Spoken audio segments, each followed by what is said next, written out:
Hi, everyone. My name is Maria. I'm a senior teacher in Green Country and also a trainer in Green Country and the author of Green Country books. Today, we are going to have a webinar about student-centered learning.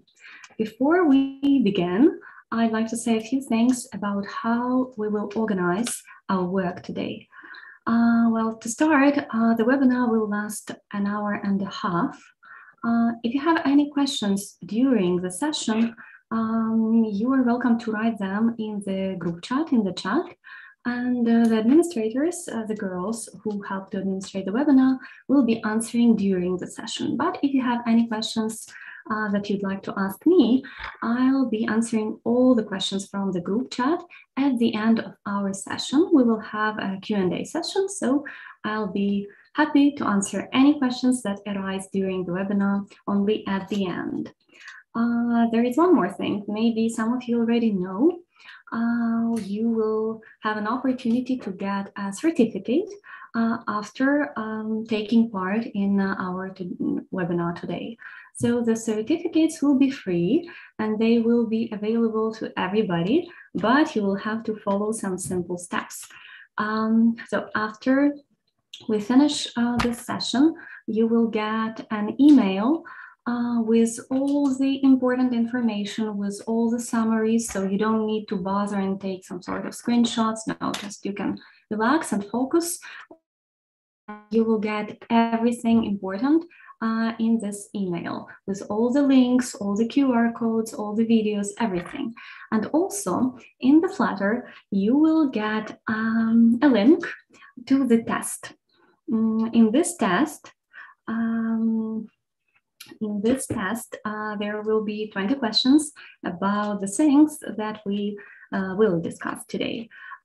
So you will have to complete the test, and after that, only when the test is completed, your certificate will be generated and you will get it within 7 days. I believe within 7 days after completing the test about the webinar. Yeah, so take your studies seriously and enjoy. Well, I've prepared a presentation for us today, so it will make it a little bit easier for us to follow. As I've mentioned, our topic is student-centered learning.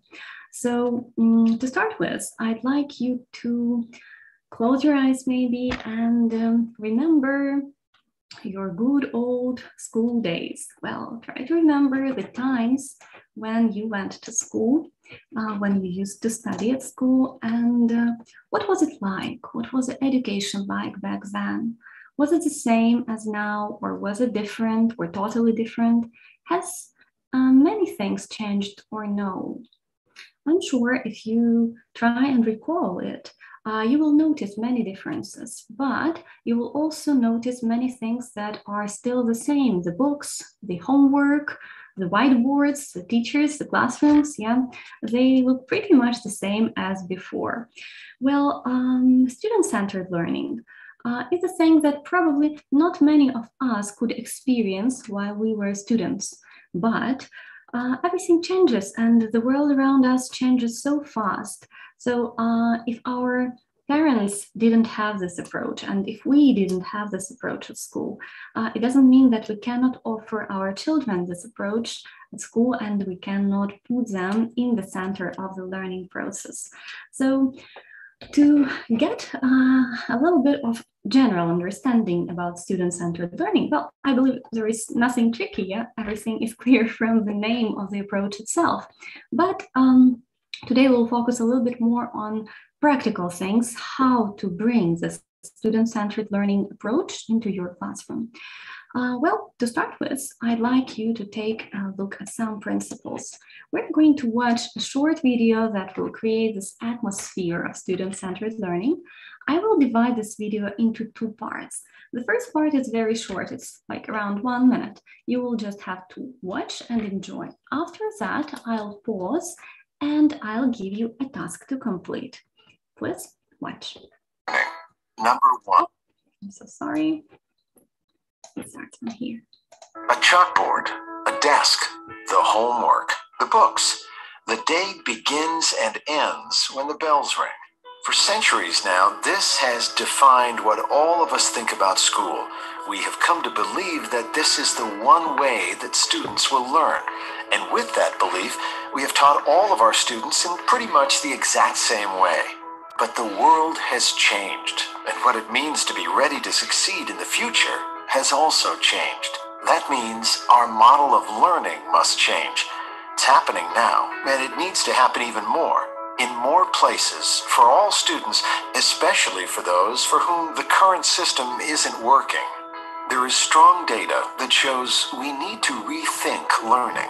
Like remodeling a house, we're not just adding a new coat of paint, we're updating the outdated parts and making it more modern and efficient, strengthening what works and fixing what doesn't. Gone are the days when some students can excel and others just get by. Our society needs all kids to excel at high levels. And to make this happen, we need to engage our students like never before. This is student-centered learning. It incorporates a student's skills and interests into the learning process, making the experience more personalized and involving the student in his or her own future. What makes this work? Okay, so there will be 4 key principles to student-centered learning.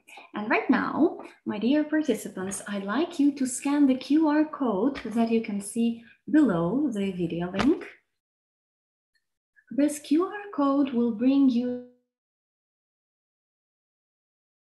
a simple online board. So I've created this Padlet board where you can post your notes and post your comments. So I'll demonstrate the QR code once again so that you can scan it. And the task is the next. While watching the video, the second part of the video, which presents 4 basic principles of student-centered learning, I'd like you to take short notes, and I'd like you to put your ideas onto the Padlet board, just to make it a little bit more interactive. Okay, so there are 4 key principles. Please note them down in the Padlet board. And let's continue watching. There are 4 key principles of student-centered learning. Number 1, learning is personalized. Personalized learning happens when teachers know students, have strong relationships with them, and can meet students where they are in their development. Number 2, learning is competency-based. Learning is about the information and skills a student has mastered, not just moving through a curriculum. In a competency-based system, students can proceed at their own pace in every subject, enabling teachers to respond to individual needs, interests, and challenges. Number 3, learning happens anytime, anywhere. Students will often make important discoveries about themselves and the world around them when they learn beyond the traditional school day. And outside the traditional school walls, learning doesn't start and stop when the bells ring. And number 4, the last key to student-centered learning is students take ownership. Don't make a decision about students without students. They play a direct role in their own success, actively engaging with the process to ensure the impact is lasting and meaningful. For student-centered learning to work, all 4 of these principles must work together. This is not an a la carte approach. It's reimagining education so it works for all students. The fact is, our world is changing. And with the latest in child development research, we know better than ever before how children and young adults learn. The facts are there, and they point to the need for a new system of learning designed around each student. And when the student becomes stronger and more focused, all of us will benefit from a new generation that is contributing to our communities and our world in so many ways. This is student-centered learning. Okay, guys, I hope you have enjoyed the video. And right now it's time to see our Padlet board. If you were typing some sort of answers, yeah, thank you. finished typing. Only the keywords are important, so you don't need to type many words.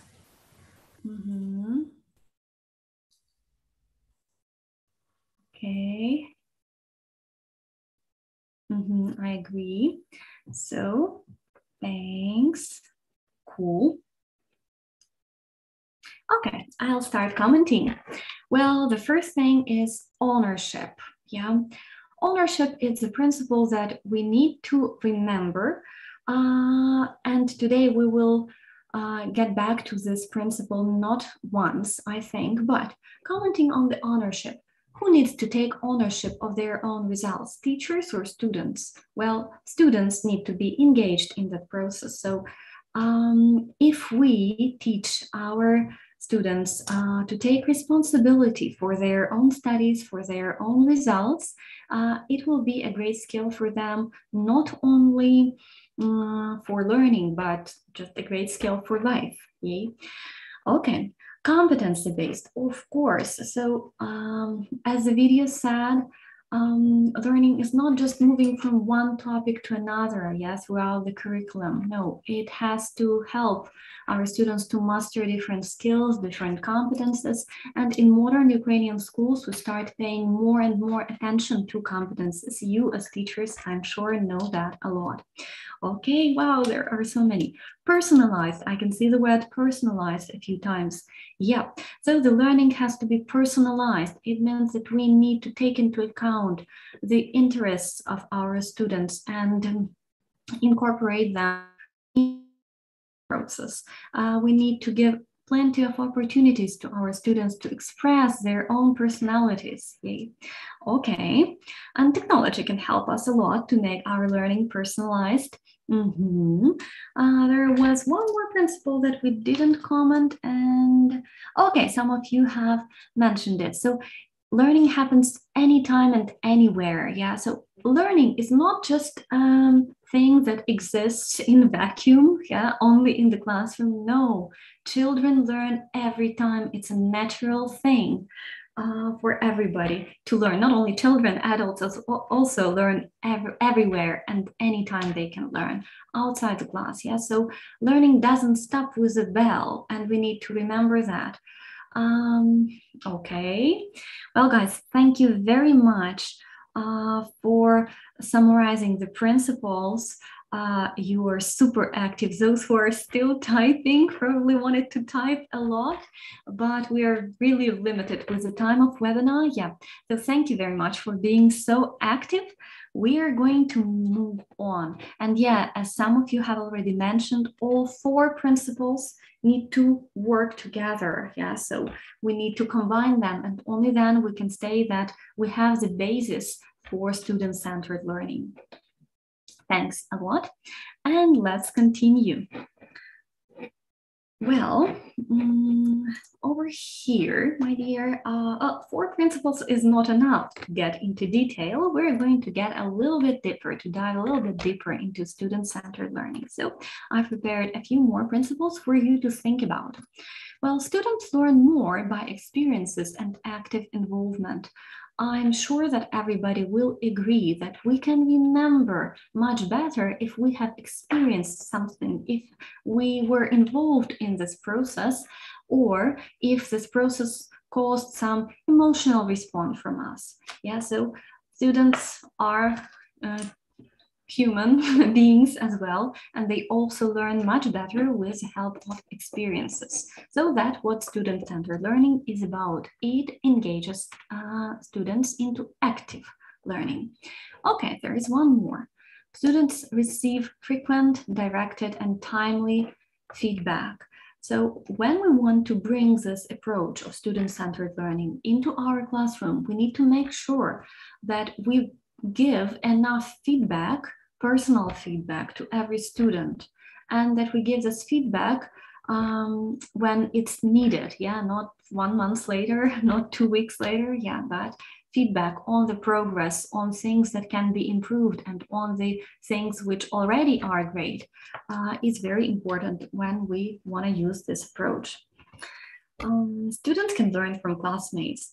I'm sure that many teachers, experienced and not very experienced, have noticed that students tend to interact with each other all the time. That's their natural need to interact with their peers. So peer learning is also one of the principles that you can apply in student-centered classroom.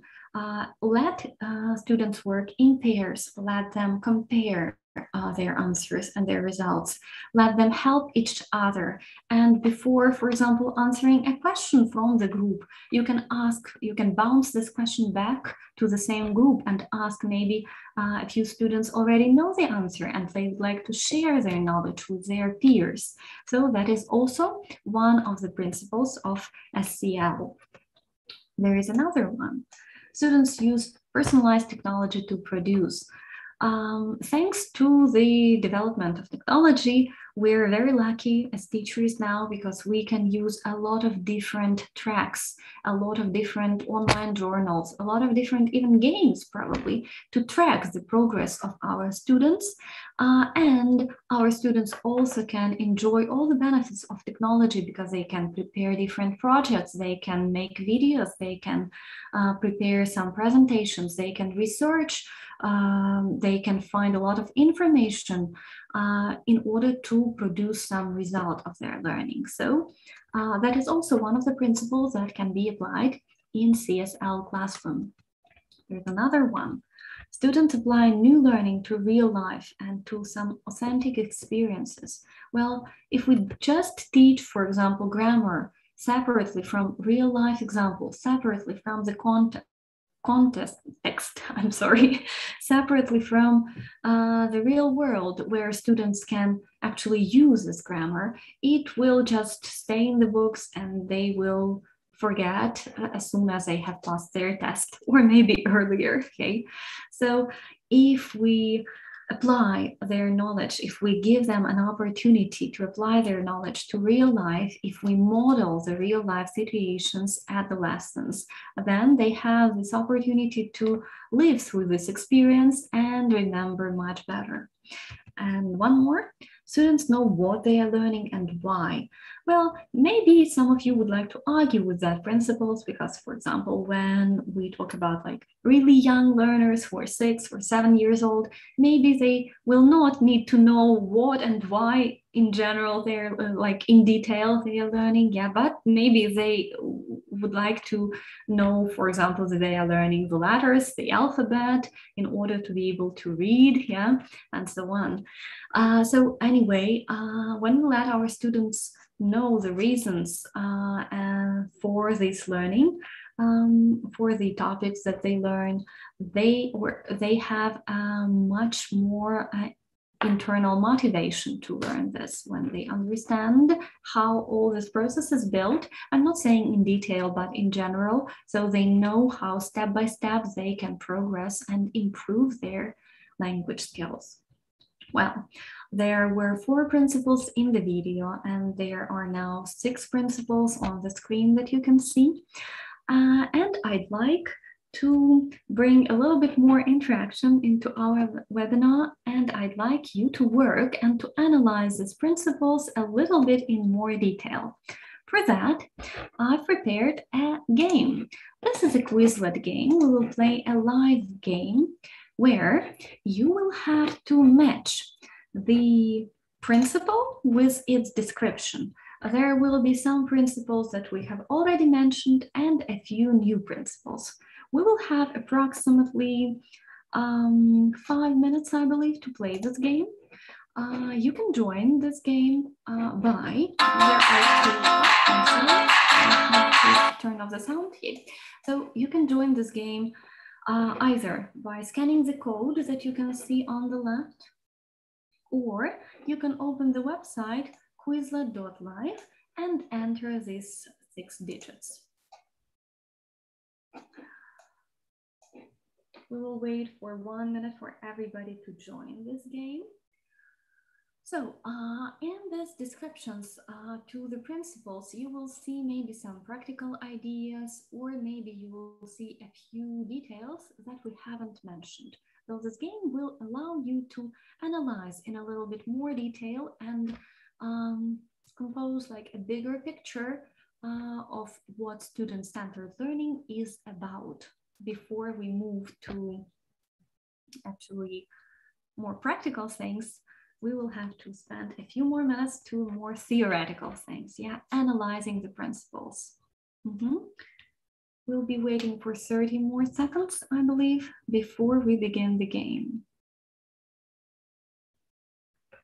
Well, as soon as I press create the game, the players will not be able to join. So if you really want to join, please join now.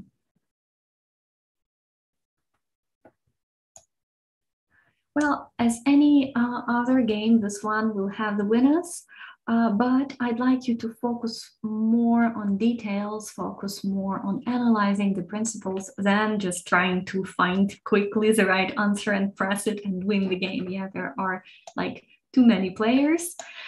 But anyway, guys, we are going to play now. So there will be 5 minutes time limit for the game. Oh, I can see more people are joining. Okay, let's start.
Well, guys, I hope that during the next minute we'll have a winner.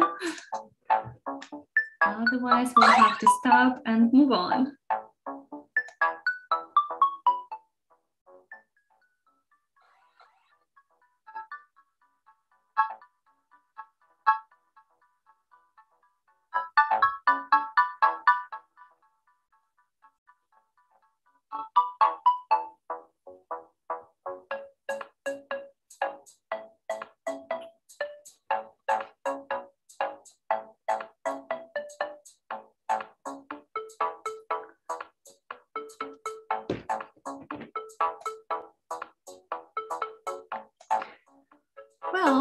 have never had a Quizlet with that many participants. Maybe we've killed the game with a number of active participants at the webinar. Unfortunately, we'll have to stop with no winner over there. So we'll have to end the game now. Anyways, those whose game has frozen, I hope you had an opportunity to analyze at least something. Those whose game hasn't frozen, I hope you've done your best. So guys, let's move on. So here are the key principles of student-centered learning. And if we combine all of them together and if we keep them all in mind, we will be halfway through to bringing this approach to our classroom. Well, if I ask you a question, what is the opposite of student-centered learning? I'm sure many of you will just know the answer straight away. It is, of course, TCL, teacher-centered learning.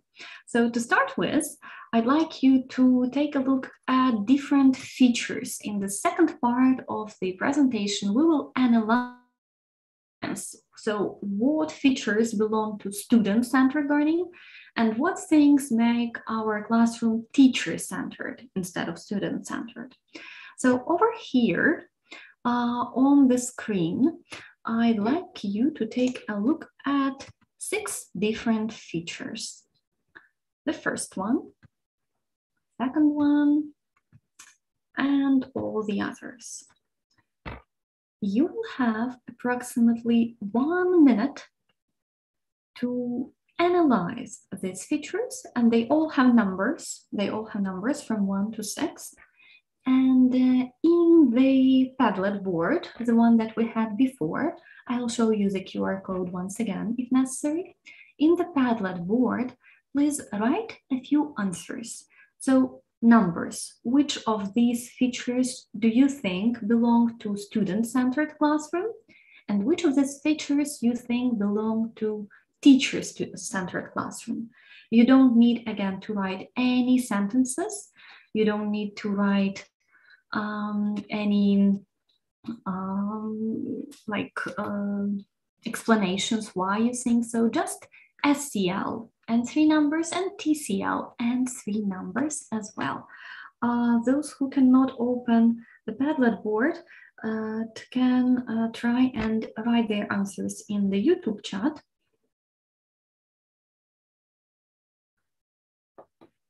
And those who would like to write on the Padlet board, here again is a QR code. You can take a look, scan the code again if necessary.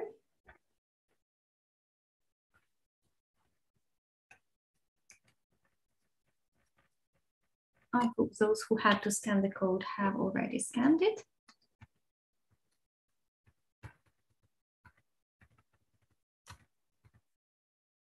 So let's move to our 6 features. I'd like to see your ideas. Okay, the first answers are coming in the chat.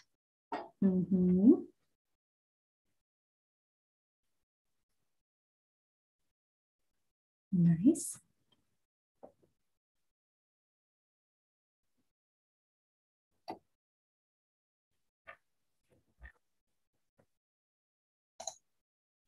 And let's take a look at Padlet.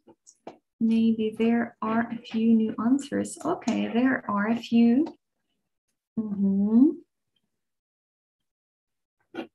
4, 6, but you didn't say what it is for, but okay, 1, 4, 6. Okay, and in the group chat. Well, I'm gonna agree with the numbers that you can see over here. Can I put it at the top? Thank you, those who wrote these numbers. Yeah, so 1, 2, and 5 belong to student-centered classroom. 3, 4, and 6 belong to teacher-centered classroom. Let's analyze that a little bit more in detail. So the first feature that students work in pairs and in groups, yeah, or sometimes alone, yeah, but group work and pair work is also included into this classroom. So of course, this allows students to interact with each other, to learn from each other. So this encourages peer learning. This encourages a little bit their ownership because they feel responsibility for their result, for the result of their group. Yeah, so that is definitely about student-centered learning. The second one focuses on language use in typical situations, how students will use the language. Of course, this allows us to bring closer their own authentic experiences, their real life world. Yeah, so we can model different tasks for our students where they make dialogues, where they role play different situations, and that brings them closer on how they will use language in typical situations. So that is again about student-centered. The third one focuses on language forms and structures, what the instructor, or in our case, the teacher, knows about the language. Yeah, so this is just studying grammar for the sake of grammar. Yeah, so the very, very old-fashioned way. And this is, of course, a feature of teacher-centered class. The first one, students work alone. If students work alone, they do not interact, they do not share their ideas, we cannot say that this is student-centered learning because that's not enough interaction for to make students the center of the learning process. Well, if the form of work is always open class, so the teacher asks the whole group and all students work individually and the teacher asks the answers and students answer one by one, that is again a very teacher-centered learning. Well, what about number 5? Students talk without constant instructor monitoring. An instructor provides feedback or correction when questions arise or when instructor thinks it is necessary. Of course, this is a feature of student-centered learning. Well, because language is alive and students will have to speak even when they make mistakes. The teacher can collect the mistakes, write them down, note them down, and not only mistakes, maybe some positive, some good use of language as well. Yeah, so without constant monitoring, yes, but without constant interruption, teacher-centered learning only exists. I'm sorry, it is vice versa. Yeah, so student-centered learning cannot exist with constant interruption coming from the teacher. Yeah, so students need to have a little bit of freedom to work on their fluency of the language, not only on their accuracy. And that can happen only when they have an opportunity to speak in pairs, in groups, or to present something without feeling this controlling eyes coming from the teacher and getting everything that they say correctly. Okay, and the last one, the 6th one, that instructor monitors and corrects every student utterance. So of course that is a feature of teacher-centered learning, yeah, when the teacher is the only source of knowledge, is the only source of reliable information and has to provide every correction to every utterance, every try of the student to say something. Well, these were only 6 features. And the majority of us have completed the task correctly. Hooray, congratulations. Well, to understand this difference and to make a fine line between student-centered and teacher-centered, we will have to take a look at the slide with more features. And there are many more. I tried to make it as short as possible, but it's not very short. I'm sorry for many letters on the screen, but they come in pairs. So they are like the opposites. In teacher-centered learning, focuses on the teacher. Every time the teacher stands in the center of the class, the focus of every task is on the teacher. The confirmation of every answer, correct or incorrect, comes from the teacher. Yeah. In student-centered learning, focus is both on students and the teacher. Of course, we cannot imagine a classroom where a teacher is not present, it's just like some voice flying around the students. Yeah, so yeah, the teacher has to be present, but the focus has to be not on the teacher, but on students, on their ideas as well. The second one, instructor talks and students listen. Well, that's clear. In student-centered learning, instead of talking all the time, teacher can model and students can interact with the teacher and with each other, trying to role play, trying to discuss, trying to share some information. Yeah, so it's not only one-way street, I talk, you listen, no. So it has to be two-way street. The next one, instructor answers students' questions about language. And the opposite one is that students answer each other's questions using the teacher as an information resource. And in some cases, not even the teacher as an information resource. When I work with teenagers, I sometimes ask them to Google the answer or to Google the correct pronunciation. And they find it really like inspiring, engaging.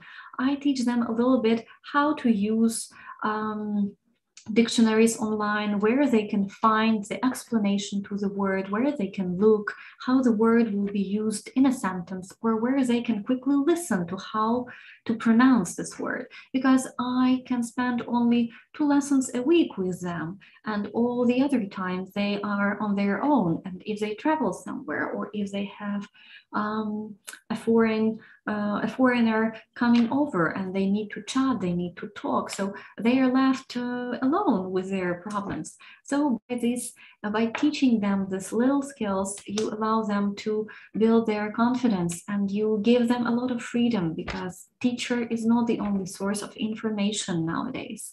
And that's wonderful for students and for the teacher as well.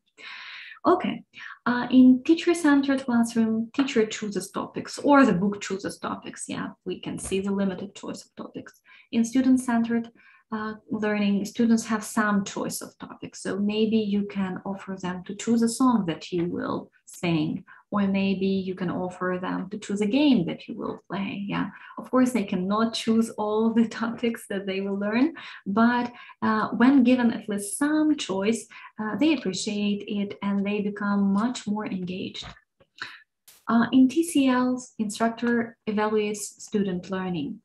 Well, it is natural, of course, teacher has enough knowledge and enough experience to evaluate the students, but we need to remember that we give not only evaluation, like not only in forms of tests and marks, but we can also give some feedback on the content, on the ideas that students have expressed.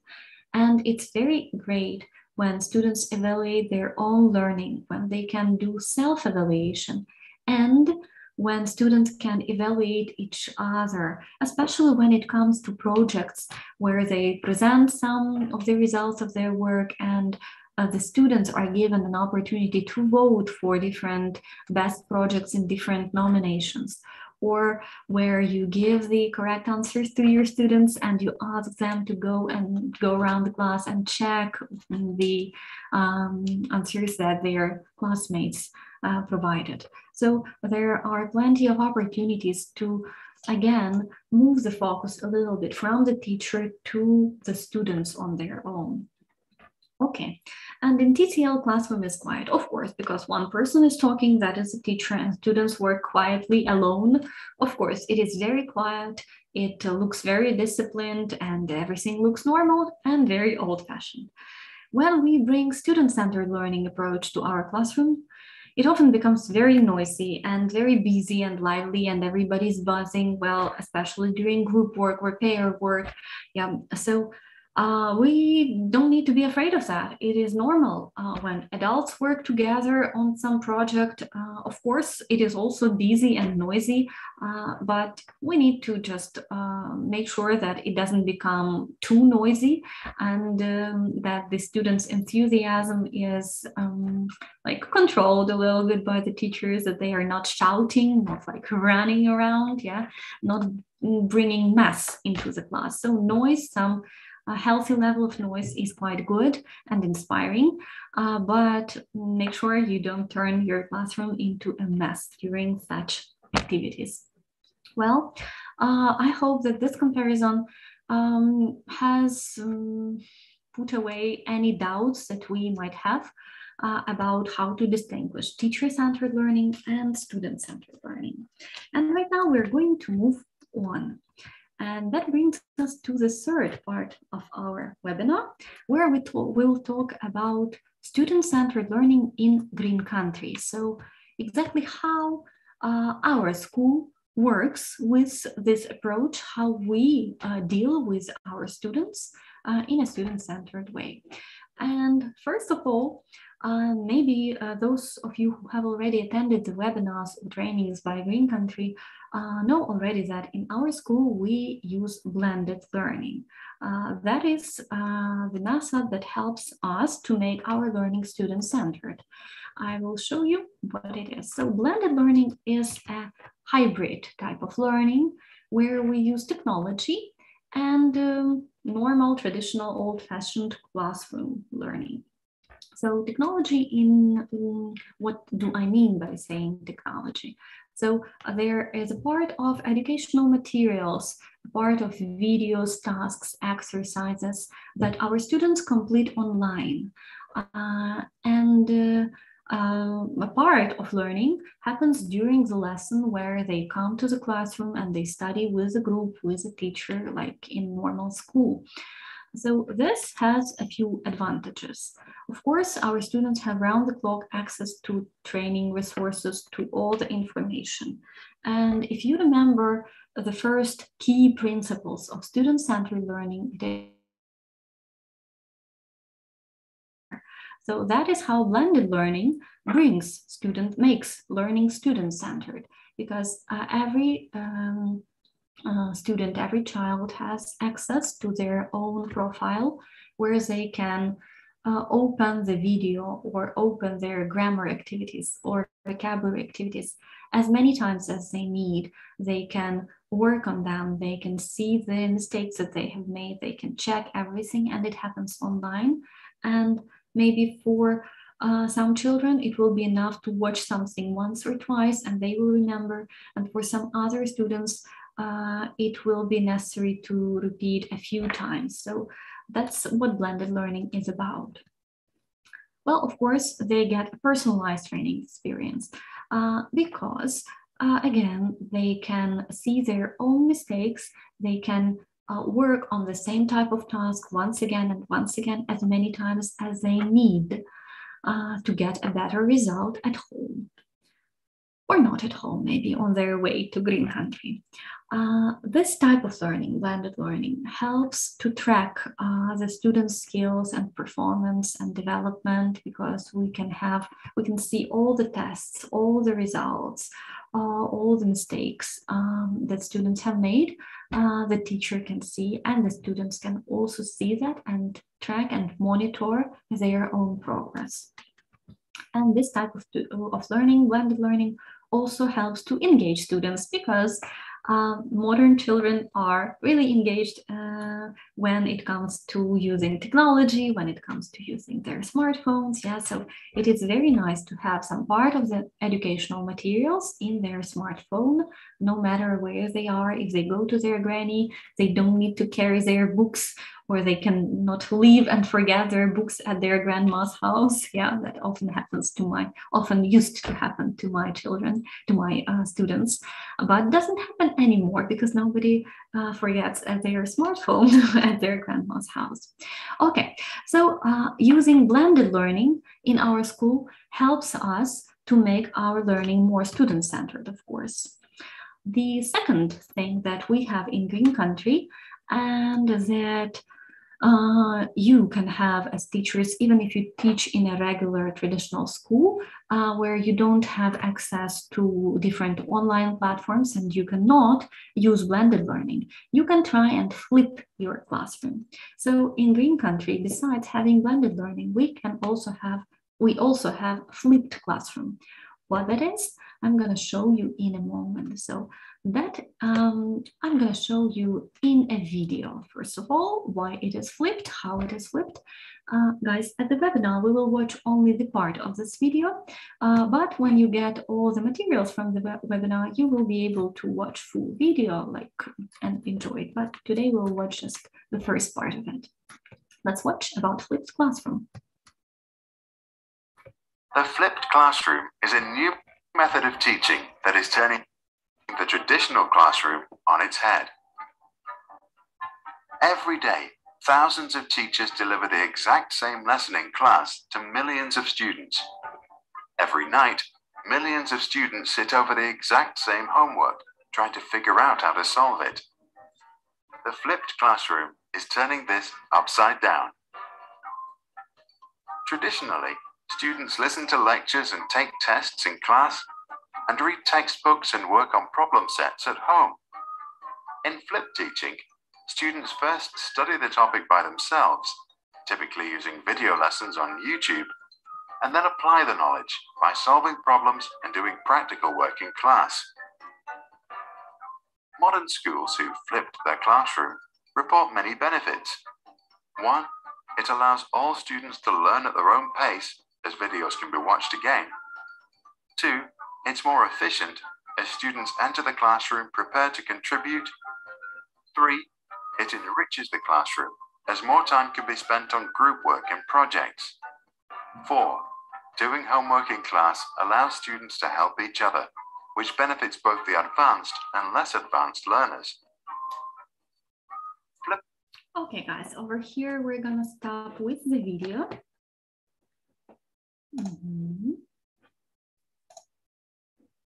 Yeah. So speaking about, oh, that was fast. Okay, and the video like that. Okay, just speaking about flipped classroom. Flipped because students prepare some tasks at home. They learn, for example, new vocabulary, or they practice new grammar structure at home. And after, when they come to the classroom, they are ready to use it and to create something with it. Well, many of us, of educators, have heard about Bloom's taxonomy. We will not analyze it in detail, but what is interesting, if we compare flipped classroom and traditional classroom, we will see the difference. So in a traditional classroom, students in the class, they are presented with a new material and they are required to remember and understand this new material, for example, new grammar structure. Then they go home. Maybe sometimes they can apply this grammar structure a little bit, but normally there is not enough time to do that. But then they go home, and outside class, they are asked to analyze, to evaluate, and create something using that, for example, grammar, or using that vocabulary, or some other maybe functional language, yeah, that they have learned in the class. But in the, there, usually when creating, when analyzing, the students have a lot of questions, and they need a lot of support from the teacher, and there is no teacher anymore, yeah, because the teacher is left in the classroom.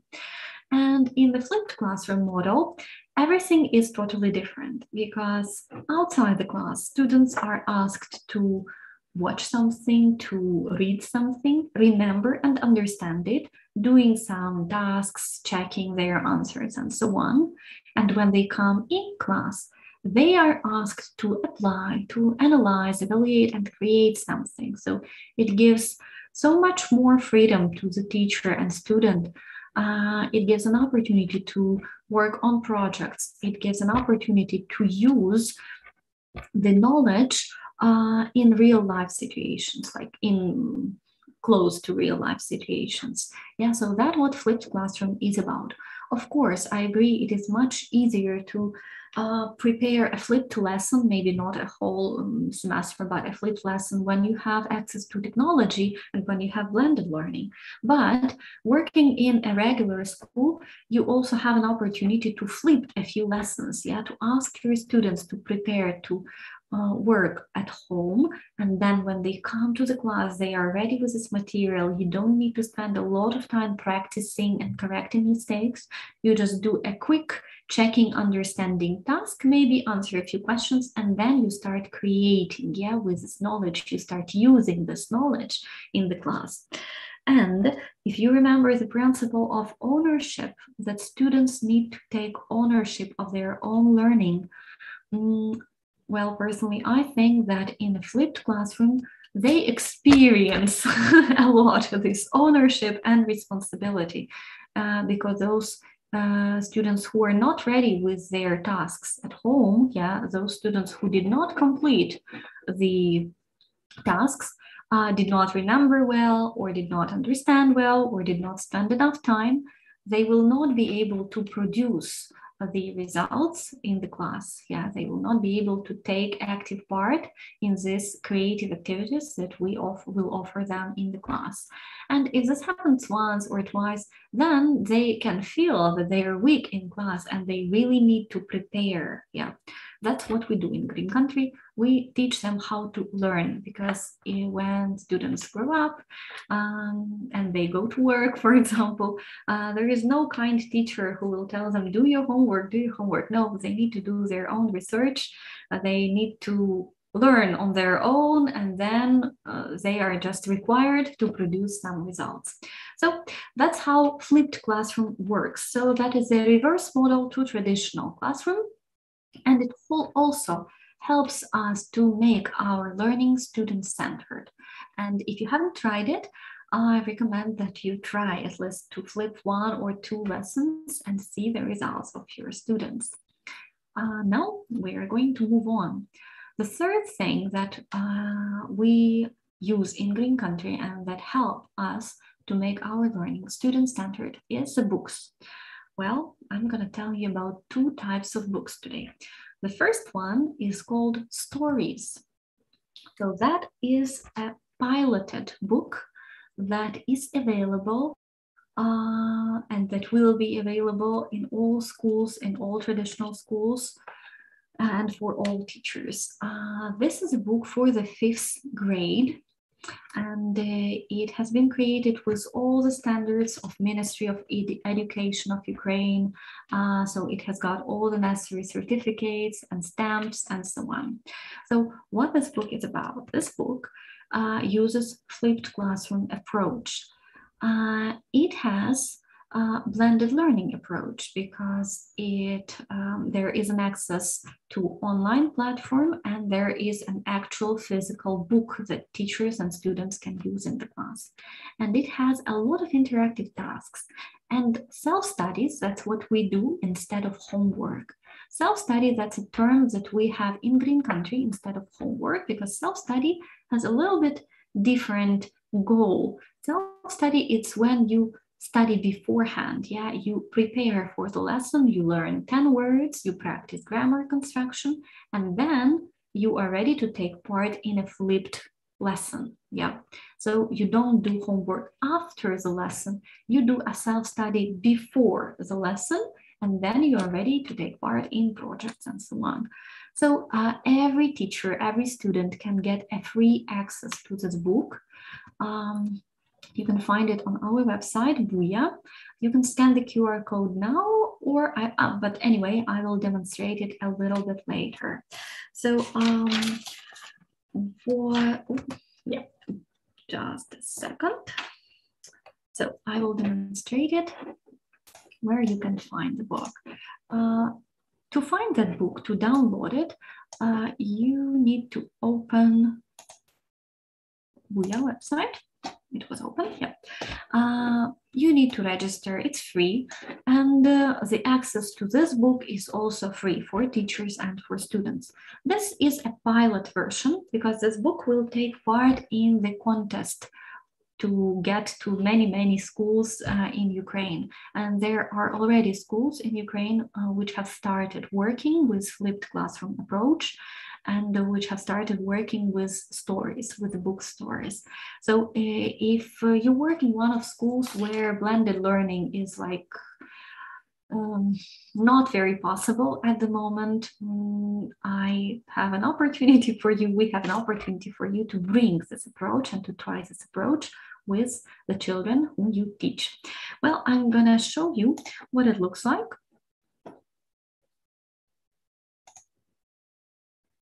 Okay, it takes a few seconds.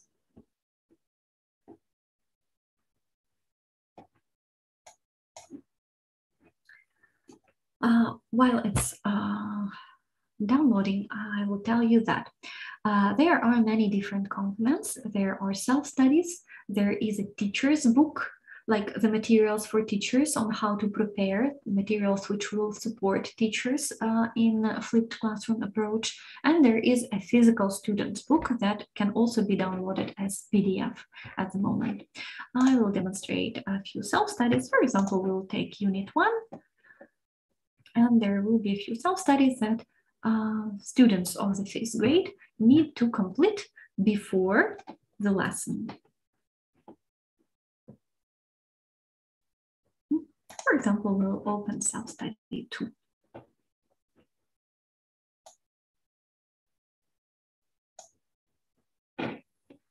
Or, okay, 2 or 3, it doesn't matter.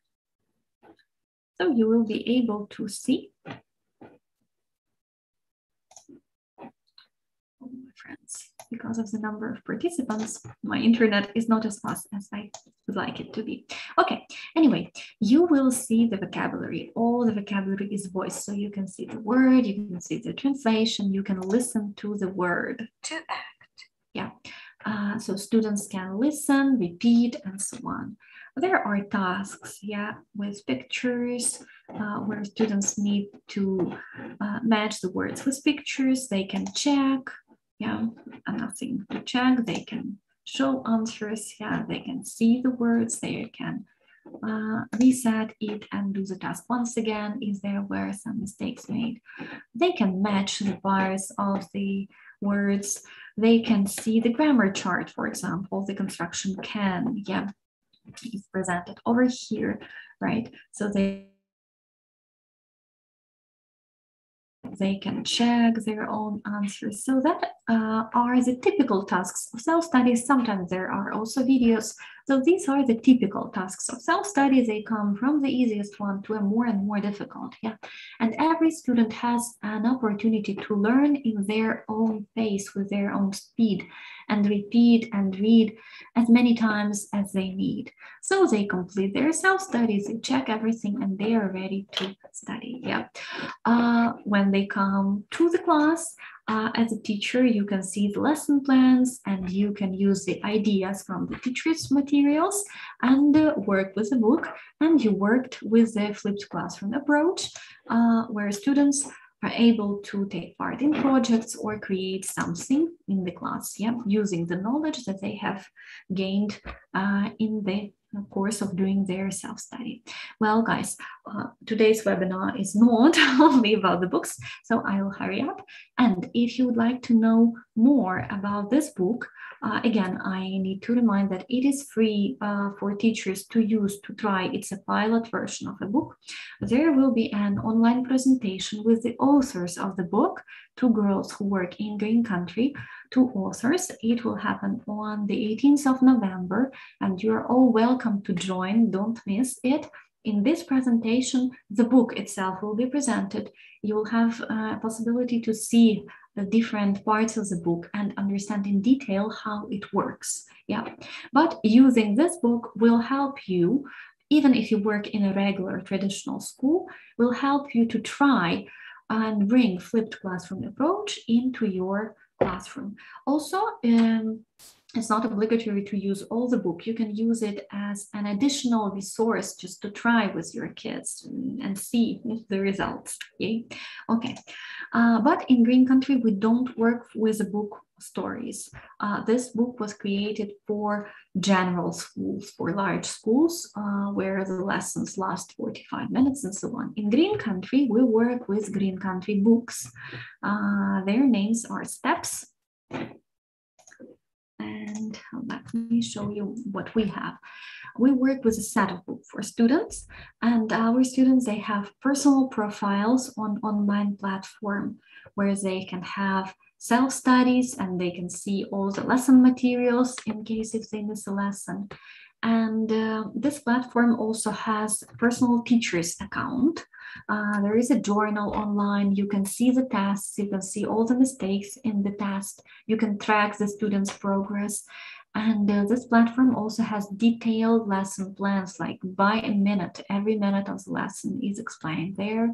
And also a lot of additional materials, games, videos, and everything that the teacher might want to use, yeah, together with a set of books. And of course, there are training sessions available for those who work with this book. So if you do not work in a regular school, but you are a tutor, an English tutor, or if you work in a different school, not very lucky and you don't work in Green Country, but you'd like to try it out, this platform is also available. You can see what it looks like if you scan the code, and this is the phone number that opens demo access to all different components of this platform. Yeah, I will just briefly show what it looks like. Maybe not all of you can scan the code. Yeah, so that's what opens with the demo version. Yeah, so a teacher can leave messages to students over there and comments. You can see the test results if you click there. But I'm not sure that my internet connection will now allow all the tests. Yeah, you can see all the courses, all the self-studies, like everything. Yeah, there are no tests here. Oh, yeah, there are some tests. Yeah, so you were able to see everything that was there, and not only tests, but also self-studies and everything. So this platform is widely used by different schools, which are partners of Green Country. Oh, guys, the test will not download, but this platform is widely used by different schools and tutors and so on. It also combines blended learning and flipped classroom, and of course student-centered learning is a must when using this platform. If you would like to know more about Green Country books, about steps, and about this platform with all levels, not only for 5th grade, you can take part in a where you will see all the components and how to use it, and you will get a try of it on the 19th of November. Yeah, so girls will also present steps. Welcome to join. Guys, all the links to these books, to these resources, free resources, and this demo version of GC books, you will receive in an email, the one that you will get after the webinar. And now we are going to move on. So our books also allow us and support a student-centered approach in our learning. And besides that, there are also different things that we as teachers can do in order to make sure that our students are in the center of the learning process. That is about TTT versus STT. Well, maybe some of you already know that TTT is an abbreviation for teacher talking time, and STT is an abbreviation for student talking time. So in a traditional class, who does more talking in the classroom, teachers or students? Well, if I remember my school days, I'd say that that is a teacher, yeah. And it comes very logically that in a student-centered learning, students need to have an opportunity to talk a little bit more. Oops, I was very fast. Yeah, there was a meme. I couldn't help but put it there, leave it there. So normally the recommendation is that teacher talking time should be not more than 20 to 30% of class time. And there is a rule that the higher the level, the lower should be the amount of teacher talking time. Let's see which strategies can help us to reduce teacher talking time in the class. There are a few. I'll comment briefly on some of them. So if we use body language like gestures or miming, for some short reactions, yeah, or for some feedback, for some response, it minimizes the time that we as teachers say something, yeah. So if we have a child who misbehaves, sometimes it's just enough to show that you're watching, yeah. If you see that the child is struggling with something, again, you can cheer up with some gestures, yeah, without a lot of blah, blah, blah, like I'm doing in this webinar, yeah. But that's a format. Well, the second thing is peer feedback. If you as teacher encourage students to compare their answers, to share the information, to give feedback to each other, so you become not the only source of feedback, especially when it comes to feedback on content, when they present some of their ideas or projects or, I don't know, their pictures, whatever they need to present, remember to give an opportunity to their peers, to their classrooms, to give some sort of feedback, to give some sort of reaction. Yeah, you can make little hearts or likes, yeah, and give them to your children, and they will stick them to the projects, yeah. Or you can encourage them to give some group feedback, yeah. Or students can also present their ideas, their findings in small groups, and you can give a chart with some feedback points, with some bullet points that will help and that will teach your students to give feedback to each other's work. Well, the third one is silence. Well, this is a thing that normally happens to teachers who are just at the beginning of their teaching career. They do not tolerate silence. They are afraid of silence. So they feel like when the classroom is silent, they need to say something. Yeah, they feel a little bit nervous maybe, or over-enthusiastic, and they cannot stop talking even for a few moments. So no, silence is okay. So when you give an individual task or when students work in pairs, you don't need to comment on everything and interfere. Maybe it's not about you, but there are some teachers who think that silence is their enemy. No, it's not. It's okay for the class to work in silence for some time, and it's okay for the teacher to be silent. Sometimes it even helps students to focus better when the teacher is not talking and commenting everything. And demonstration. Sometimes we need to explain the rules of the game or the rules of the task or a dialogue or something, and it takes forever. That is preferable. So it's easier to demonstrate than to explain with words, especially when it comes to the rules of the game. So demonstration rather than explanation, this principle can save you a lot of time of the lesson. And of course, it will reduce teacher talking time by much. So these are the strategies that you can incorporate into your class to make sure that you don't speak a lot and that there is enough time for your students to speak. Well, moving on, checking. Of course, we cannot imagine a lesson where the teachers don't check something. But if we check in a very boring and traditional way, just when students answer one by one, it becomes boring because I don't know many students who actually listen to the answers of others. Yeah, those are just some students with a lot of inner motivation. Yeah, the majority normally do not. They start daydreaming. So how can we check different activities in a student-centered way, which will also help us as teachers bring this approach into our class? For example, we can create PowerPoints. Yeah, these PowerPoints can contain maybe answers to the tasks, or sometimes it can contain the mistakes or the analysis of the language. Yeah.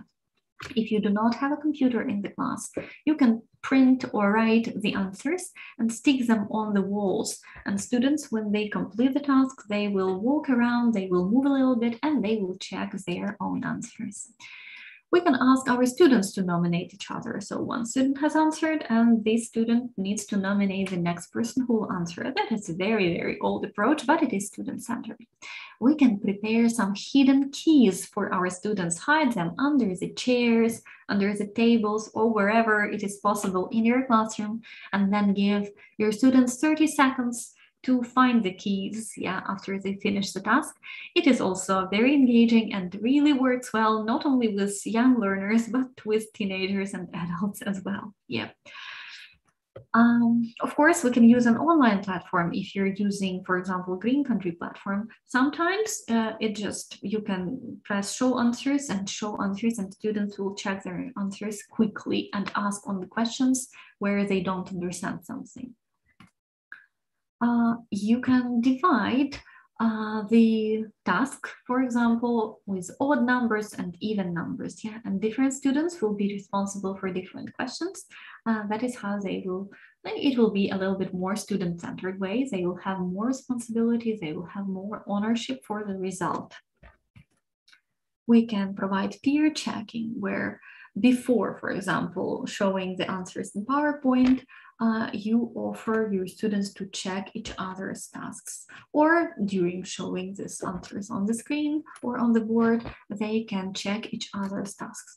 Normally, that makes them a little bit more attentive because they want to find as many mistakes as possible in their partner's worksheet. Students can write their answers on the board, so the answers are not coming from the teacher, they're coming from the student, yeah, and the teacher can only analyze and maybe provide some little corrections if necessary. You can provide, as teacher, you can write the answers on the board and deliberately make a mistake or two in those answers and ask your students to find that mistake, to spot that mistake. Normally, it encourages them to be very attentive, and everybody enjoys finding the mistakes, and everybody, of course, checking their task as well. If you teach young learners, you can bring a ball or a toy that students will pass from one to each other, or even throw to each other, and they will give answers. You can provide an information gap activity where part of the students have answers to some points, to some questions, and the other part of students have answers to the other half of questions. So they need to interact with each other, providing the answers and checking each other. And also, we can use eliciting when we check and when we don't check. Well, eliciting is a key to many different things. Eliciting is when the teacher does not provide the answer on their own or example on their own, but the teacher is trying to get this example or get this answer from the teacher needs to put in writing the things that he or she elicited from their students. Yeah, so you can elicit, in this case, when you check activities, you can elicit the answers from the teacher, from the students. Well, that's it about checking activities in a student-centered way. If you use a few of this checking activities ideas, I'm sure your classroom will become a little bit more student-centered. So that's what we do in Green Country. That is our experience. And there is one more part to our presentation. It is about your first lesson. So how can you make your first lesson student-centered? Well, if you're just starting to teach, there will be a few bullet points, a few tips for you to follow. So normally at the first lesson, we want to establish some ground rules with our students so they understand how the learning process will be organized, and that we can maintain some discipline and understand each other better. So when presenting the rules, it's a good idea to elicit these rules from your students, for example, with the help of a poster. Or if you don't have a poster, you can just have a set of pictures for the rules. Yeah, so I'm gonna demonstrate one of the old posters that we had in Green Country over here. Yeah, so students are asked to look at the pictures and they need to say what they need to do and what they don't need to do in the class in order to follow some rules. Yeah, for example, we don't speak Russian, we don't speak Ukrainian at our English lesson. Yeah, they cannot eat or drink. Yeah, and for example, they do their self-studies or home tasks. Yeah, they have to be active and be polite and so on. So it's a very good idea to not just present the rule, imply the rules as a teacher, but elicit these rules from your students. Of course, if you have a little bit higher level students, you can offer them to create their rules and to sign a contract with a teacher on their own. Yeah. So together with students, you need to think what an ideal lesson could look like and how you could, which rules you could add to your contract maybe between the teacher and students, yeah, to make sure that every lesson is very well organized. Yeah. So normally students really enjoy making up rules for teachers, and it makes your lesson very, very student-centered because they are the source of these rules. Yeah. Of course, you need to control the rule-making process, but normally students have really great ideas, yeah, about the teachers and about themselves as well. Okay. The second thing that can help you make your lesson a little bit more student-centered is arranging the seating. Well, I've chosen a picture like this. We'll take a look. So in a traditional seating arrangement, there is a teacher in the center, yeah, and there are students sitting in a row or one by one, yeah. So if it is possible in your classroom, you should try and choose a model that works best with your group, depending on the size, of course, of your group, depending on the size of the class. Yeah, so my favorite is a round table. Well, it's not round in my classroom, but there is a big table where we can all sit together, and I will also sit over here with students. I will not take part in the activities, and of course, I will move a lot during the lesson, but I'll have my spot. That makes me a part of the team, a part of the learning process. And the focus is not anymore on me. Yeah, I'm not somewhere in the middle of the class, I'm part there. Some other ones, for example, like group pods or pair pods or horseshoe, allow students also to interact with each other freely, yeah, to work in small groups or in pairs. Anyway, doesn't matter what kind of sitting you will choose. What matters is that you allow some space and that you think about group activities and pair work activities, or maybe even mingling activities where everybody works with everyone and they have to move around the class. So depending on your lesson goals and the type of activities that you are going to use during this lesson, you can choose any sitting that will be preferable for you. Yeah, so think about seating arrangements before your first lesson and make sure that this sitting allows you to make students the center. The third one is using icebreakers. Well, we can use icebreakers not only at the first lesson, but normally the group works much better if it's not only a group, but if it's a team. And what helps to build a team, these are different team building activities. So when you have your warm-up at the early stage of the lesson, it's a good idea to use some of the icebreakers that will help to break the ice, that will help you to know your students better, that will help your students to know each other better. And of course, it will be very personalized. And your students normally are in the center of such an activity.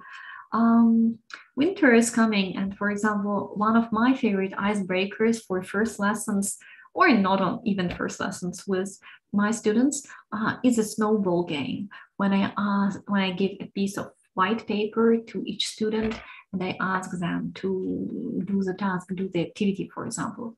They can write or draw about their hobbies or about things that they like. It can be any question depending on your topic or anything, yeah. They are given a time limit, for example, of 2 minutes. After that, they need to make a tight snowball, yeah. Demonstrate that tight snowball like that. And normally I play some funny, some upbeat music, and everybody starts throwing snowballs, and you hit your students, and the classroom is total math for maybe 20 seconds. And the rule is the next: when the music stops, everybody needs to hold only one snowball. So you cannot have two. You cannot have two. You cannot have no snowball at all. Sometimes you need to get under the table to get a snowball, yeah, to find one.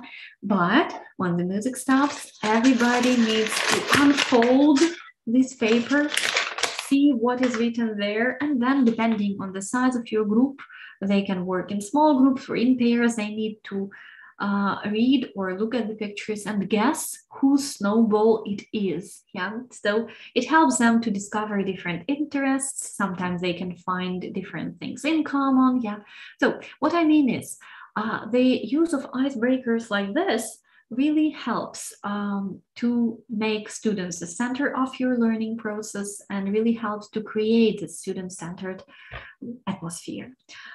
Group work and pair work activities. Of course, we have mentioned this a lot, that students need to interact with each other and they need to try and use English language in close to real world situations. And that is possible when they work in groups, when they work in pairs, when you model different tasks for them where they can interact. Yeah, so make sure that in your lesson plan you have enough pair work and group work activities. Even the youngest ones can and enjoy working in pairs.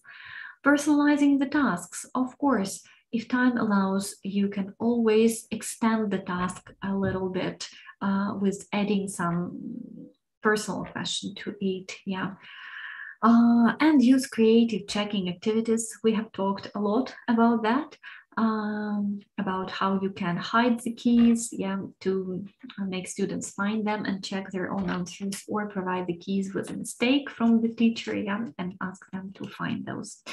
Well, these are some little tips that can help you make your first lesson student-centered. And now, I believe that's it. We have completed with all the parts of our presentation. And as I promised, at the end, we will have a few minutes for a question and answer session. So I will probably need to start reading the chat. So guys, as I promised, sorry. So your questions. I can see the questions about the links to the test. Thank you, girls. They have answered. So if there are questions about content, you're welcome to ask. I can see comments. Yeah, thank you guys for saying that it is interesting and useful.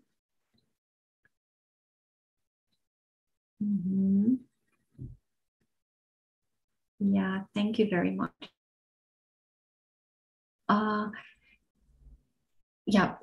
If you missed a part of this webinar because of technical reasons, or you had some other things to do, it will be, I'm sure it will be available on our YouTube channel, and you will be able to watch it once again, or you will be able to read the email with the important information,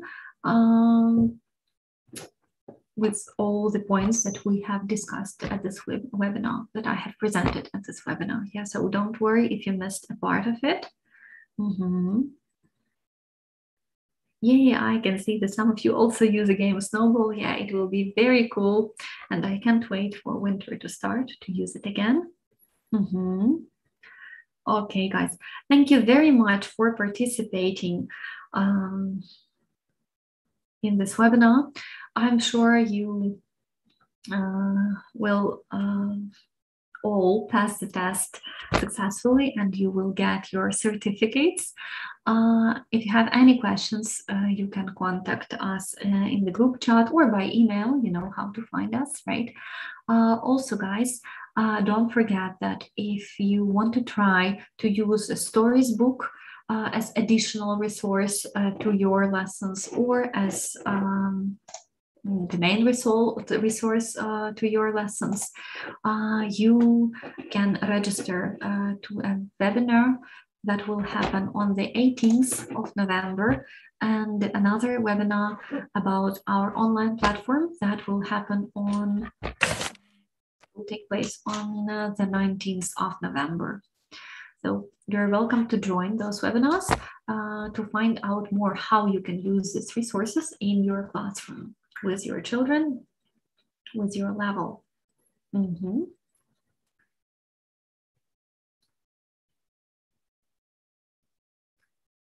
Yeah, thank you very much. You were very active listeners, very active participants of this format of the webinar, almost like a training, yeah, with a game and with Padlet board. Thanks a lot. Yeah, thank you.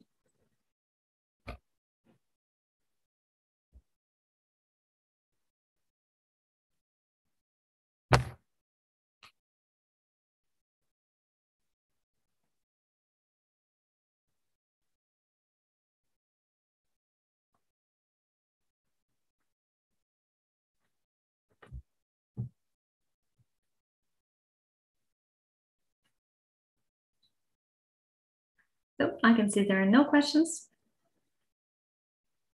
So everybody have a nice evening and see you on our next webinars. Bye-bye.